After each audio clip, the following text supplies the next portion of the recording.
So I'm here with Dambisa Moyo, Dr. Moyo.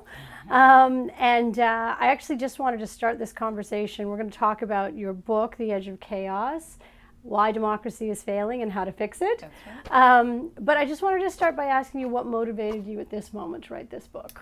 So the book is actually born from frustration. My PhD is in economics, and I'm very interested in macroeconomic questions such as economic growth, concerns around income inequality, issues around population growth and demographics, and obviously concerns and risk of technology and the jobless underclass. But those are long-term economic challenges that are deeply structural and embedded in the economy, and yet we keep getting sort of confused and sidetracked by political cycles, which are short-term, particularly in liberal democracy. And so there's this schism, a mismatch between economics and politics. And so really, I got quite concerned that we're not able to deal with a lot of these economic challenges unless we address and redress the political system. So that's what is the real impetus for this book. So in the book, you make the argument, you make this really important sort of foundational argument that growth is critical to the stability of democracies. Yes. And in speeches in the past, you've linked it to a sort of aspirational middle class and a thriving middle class. Talk a little bit about the relationship between the stability of democracy and growth, and why a thriving middle class is so critical. So I think in terms of thinking about why growth matters, there's sort of three very high level points. One is that it really alters our living standards. So our ability to access better education, better infrastructure, housing, etc. It's really driven by economic success. But the second point is about innovation. And I think it's very much about Maslow's hierarchy of needs, that only once you've satiated basic needs can you then start to think about sort of higher order issues, your ability to think about technology and innovation, and how really human beings can develop their own interests. The third point is really the one you're touching on, which is about politics. And liberal democracy really rests on there being a critical middle class that can hold the government accountable.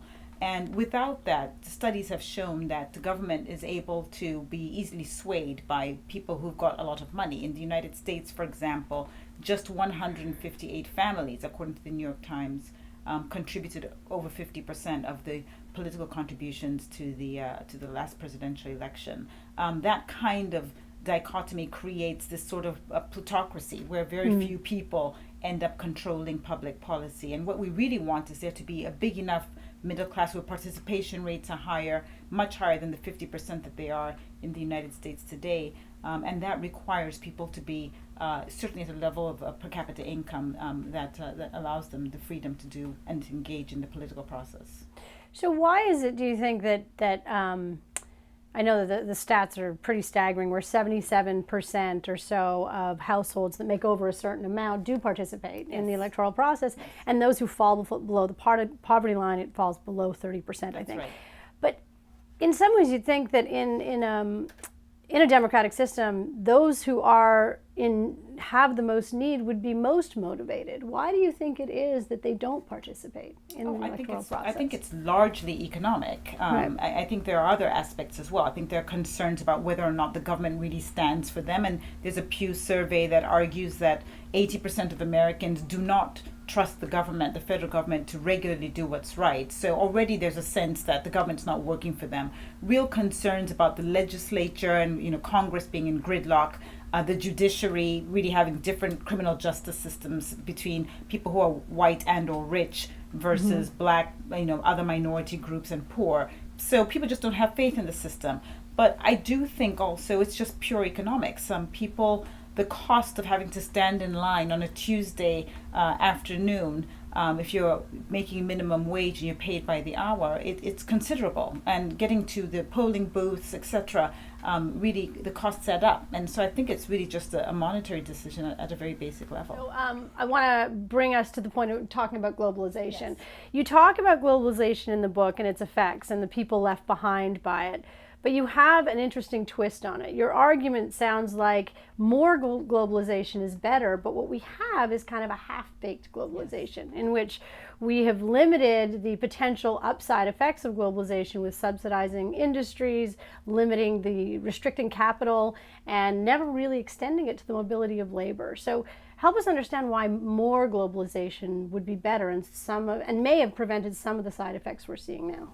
So it's a fantastic question, Dawn, because the globalization as a theory in economic models and economic textbooks essentially basically proposes that everybody does what they're best at doing.